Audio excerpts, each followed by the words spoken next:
Hello, good morning students. देखो, ये जो हम टॉपिक करने वाले हैं वो हम कोलिगेटिव प्रॉपर्टीज़ का करेंगे। मेनली जो कोलिगेटिव प्रॉपर्टी हैं वो चार हैं। Lowering of vapour pressure, second is osmotic pressure, third is elevation in boiling point and fourth is depression in freezing point. जो तीन हैं, ऑस्मोटिक प्रेशर की हुई, वेपर प्रेशर की हुई या एलिवेशन इन बॉइलिंग पॉइंट हुई, ये तीन हमने डिस्कस कर लिया था। और आज जो हम डिस्कस करेंगे वो है डिप्रेशन इन फ्रीजिंग पॉइंट।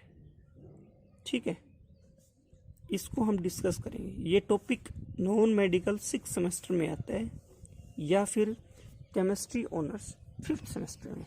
ठीक है, अब हुआ क्या, सिचुएशन क्या कुछ बनती है वो हम डिस्कस करते हैं।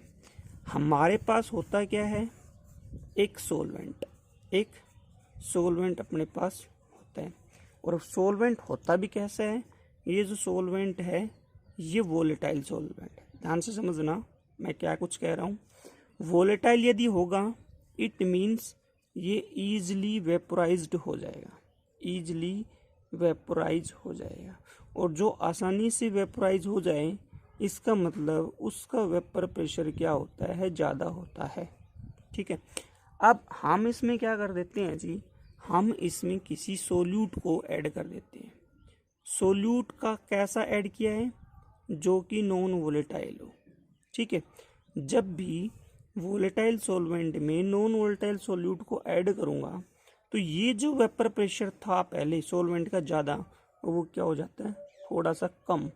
क्यों जाता है, क्योंकि सोल्यूट ने कुछ स्पेस सॉल्यूशन जो बना है, जैसे यहाँ पे अब क्या बन चुका, यहाँ पे सोल्यूट भी है प्लस सोलवेंट भी है, यानी कि एक प्रकार से है क्या, सॉल्यूशन। तो इस सॉल्यूशन में सोल्यूट भी शामिल हो चुका। सोल्यूट क्या कर रहे हैं, सोलवेंट मॉलिक्यूल को एओपरेट नहीं होने दे रहा। अगर सोलवेंट मॉलिक्यूल एओपरेशन नहीं होगा, नहीं का मतलब ये नहीं कि बिल्कुल नहीं हो रहा, नहीं का मतलब ये है जितना पहले हो रहा था उसके कंपैरिजन में अब क्या हो रहा है, थोड़ा सा कम हो रहा है।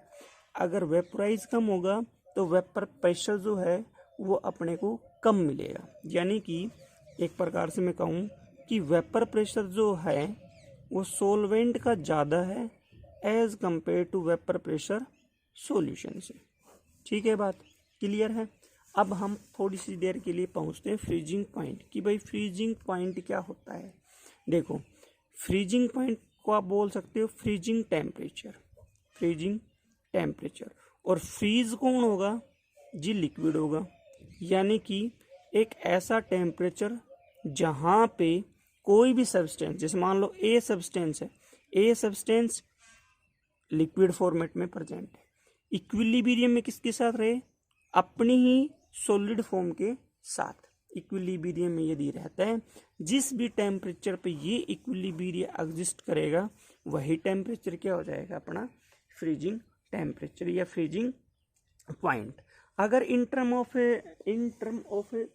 वेपर प्रेशर की यदि हम बात करें तो होगा क्या कि वेपर प्रेशर जो है ए सब्सटेंस का वेपर प्रेशर लिक्विड फॉर्मेट में हमेशा बराबर होगा ए सब्सटेंस का वेपर प्रेशर सॉलिड फॉर्मेट में। यदि ये वाला जो चीज़ है इक्वल हो जाता है किसी भी एक पर्टिकुलर टेम्परेचर के लिए, तो वो टेम्परेचर भी क्या कहलाता है, फ्रीजिंग टेम्परेचर। डिफाइन करें तो क्या डेफिनेशन बनेगी, the temperature at which the liquid and solid state of a substance, ठीक है, have the same vapour pressure known as the freezing temperature या फ्रीजिंग पॉइंट। ठीक है, अब हमने प्लस 2 के अंदर क्या पढ़ा रखा है कि डिप्रेशन इन फ्रीजिंग पॉइंट की वैल्यू होती है डेल टी एफ। वो कितनी होती है, के एफ इंटू में एम, वेयर ये जो होता है वो होता है depression in freezing point, freezing temperature या फ्रीजिंग पॉइंट। ठीक है, एम यहाँ पे क्या होता है जी, मोलेरिटी। एम यहाँ पे क्या होगा, मोलेरिटी। और साथ में जो चीज़ है that is the key F. की एफ को क्या बोलता हूँ मैं बोलता हूँ मोलल डिप्रेशन कांस्टेंट, या इसका दूसरा नाम यदि लिखोगे तो क्या लिखोगे, कायरोस्कोपिक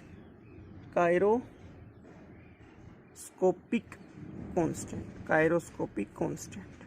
ठीक है, कायरोस्कोपिक कांस्टेंट होगा। अच्छा, फॉर एग्जाम्पल हम थोड़ा सा डिस्कस करेंगे कि ये जो मतलब किसी भी सॉल्वेंट में जब हम सोल्यूट को ऐड करते हैं तो उसका फ्रीजिंग पॉइंट घट जाता है, ऐसा क्यों होता है, क्या कारण है ऐसा घटने का। सपोज करो, वही सपोज करना जो पहले सपोज कर रखा था, वो क्या कि मान लो अपने पास कोई सॉल्वेंट है, मान लो अपने पास ये कोई सॉल्वेंट है। ठीक है, सॉल्वेंट यदि है इट मीन्स ये कैसा है, वोलेटाइल, क्योंकि सॉल्वेंट को कैसा मान रहा हूँ मैं, वोलेटाइल। तो वोलेटाइल सॉल्वेंट में इंटरमोलिकुलर जो अट्रैक्शन था, इंटरमोलिकुलर जो इंट्रैक्शन था वो क्या था जी, वो था जी बहुत ही कम, लो। ठीक है, इंट्रैक्शन यदि कम होगा तो जो लिक्विड होगा वो फ्रीज नहीं हो पाएगा, वो इवोपरेट होने की कोशिश करेगा। मॉलिक्यूल की स्पीड क्या है यहाँ पे, ज़्यादा है, क्योंकि इंटरमोलिकुलर फोर्स क्या है, कम है, ज़्यादा से ज़्यादा मूव अप करने की कोशिश करेगा।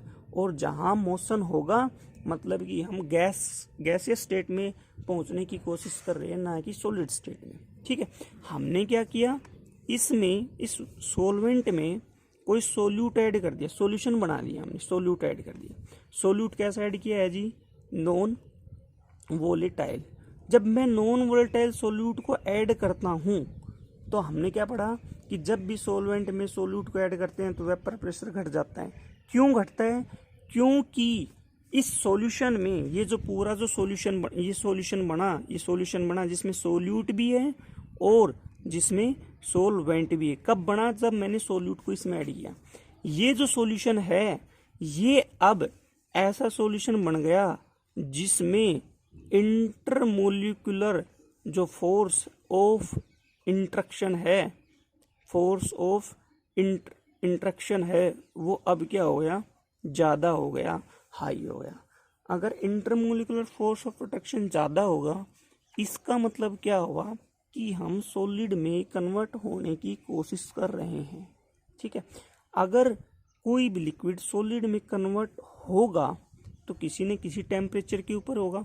पहले टेम्परेचर क्या था, ज़्यादा था, मतलब बहुत ये क्या कह रहा है कि लो टेम्परेचर की इंटरमोलिकुलर इंट्रैक्शन क्या था, पहले कम था का क्या मतलब हुआ कि फ्रीजिंग टेम्परेचर इसका ज़्यादा है।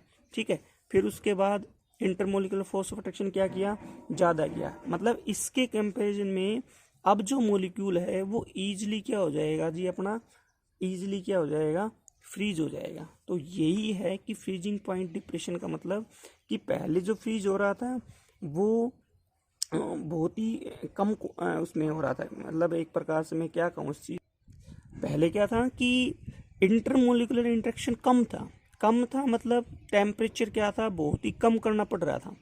अब हमने थोड़ा सा क्या कर दिया, इंट्रैक्शन और बढ़ा दिया। तो पहले के कंपैरिजन में अब जो फ्रीजिंग पॉइंट है वो थोड़ा सा क्या करना पड़ेगा, कम करना पड़ेगा, जिसके कारण जो फ्रीजिंग टेम्परेचर है या जो फ्रीजिंग पॉइंट है वो थोड़ा सा क्या हो जाएगा, घट जाएगा। और इसी को कितना घटा, इसी को हम क्या बोलते हैं, depression in freezing point. Example लेते हैं, जैसे कोई एग्जाम्पल है, सपोज करो, एग्जाम्पल से और बेटर तरीके से समझ में आएगा अपने पास। सपोज करो अपने पास वाटर है, ध्यान से समझना, वाटर है। वाटर कितना मान लिया मैंने मान लिया 100 ml ले लो। वाटर कितना ले लिया, 100 ml वाटर है। इस 100 ml जो वाटर जो मैंने लिया है, ठीक है, ये कहीं ना कहीं किसी न किसी टेम्परेचर पे तो फ्रीज होगा ही होगा। मैंने इसमें, ये कैसा था, वोलेटाइल, ध्यान रखना। ठीक है, इसमें सोल्यूट ऐड कर दिया, सोल्यूट कैसा ऐड किया है, non volatile volatile, non volatile solute हमने क्या कर दिया इसमें ऐड। ठीक है, कितना ऐड किया, 1.20 ग्राम इसमें ऐड कर दिया। ठीक है, तो जाहिर सी बात है इसका फ्रीजिंग पॉइंट क्या हो जाता है, थोड़ा सा घट जाता है, इसका फ्रीजिंग पॉइंट थोड़ा सा घट जाता है। तो जैसे कि मान लो इसका जो फ्रीजिंग पॉइंट घटा है वो कितना घटा है, 0.37 डिग्री सेल्सियस घटा है। पहले वाटर किस टेम्परेचर पे फ्रीज हो रहा था, 0 डिग्री। ये क्या है, फ्रीजिंग टेम्परेचर है, फ्रीजिंग टेम्परेचर है किसका, ऑफ वाटर का, वाटर का फ्रीजिंग टेम्परेचर है। ठीक है, ठीक है। अब क्या होगा कि सोल्यूट और ऐड कर दिया, सोल्यूट ऐड करूंगा तो इंटरमोलिकुलर फोर्स ऑफ अट्रैक्शन क्या होगा, बढ़ेगा। तो अब जो मतलब जो सॉल्यूशन है ये तो क्या है, सोलवेंट है, ये तो क्या है सोलवेंट, यानी कि सोलवेंट किस टेम्परेचर फ्रीज हो रहा है, 0 डिग्री सेल्सियस पे। और सॉल्यूशन किस टेम्परेचर फ्रीज होगा, सॉल्यूशन में से हम क्या घटा दें, 0.37 को सब्ट्रैक्ट कर दें तो आंसर क्या आएगा, -0.37 डिग्री सेल्सियस। यानी कि सॉल्यूशन अब फ्रीज किस टेम्परेचर पे हो रहा है, -0.37 डिग्री सेल्सियस पे। पहले किस टेम्परेचर पे हो रहा था, 0 डिग्री सेल्सियस पे। अब जब हमने सोल्यूट को ऐड कर दिया तो किस टेम्परेचर फ्रीज हो रहा है, 0.37 डिग्री सेल्सियस के ऊपर। यानी कि कितना टेम्परेचर कम हुआ, कितना टेम्परेचर लोअर हुआ, ये जो टेम्परेचर है वो लोअर हुआ, इसलिए इस टेम्परेचर को हम क्या बोलेंगे, डिप्रेशन इन फ्रीजिंग पॉइंट या फ्रीजिंग टेम्परेचर। ठीक है, +2 में हमने इसका फॉर्मूला पढ़ा था, वो क्या था कि del TF is equal to KF into M। देखो यहाँ से देख सकते हो ये मोलरिटी किसकी है, ये मोलरिटी है सोल्यूट की। जितना ज़्यादा से ज़्यादा M मतलब सोल्यूट का कंटेंट, सोल्यूट का कंटेंट यहाँ पे इसमें ऐड करता रहूँगा, सोलवेंट में सोल्यूट जितना ज़्यादा ऐड करूँगा उतना ही ज़्यादा डिप्रेशन होता चला जाएगा किसमें, फ्रीजिंग पॉइंट के अंदर। ठीक है, तो यही चीज़, ये जो इक्वेशन है ये हमें प्रूव करनी है थर्मोडायनेमिकली, कि थर्मोडायनेमिक्स के अकॉर्डिंग ये इक्वेशन कहाँ से आई है, उस चीज़ को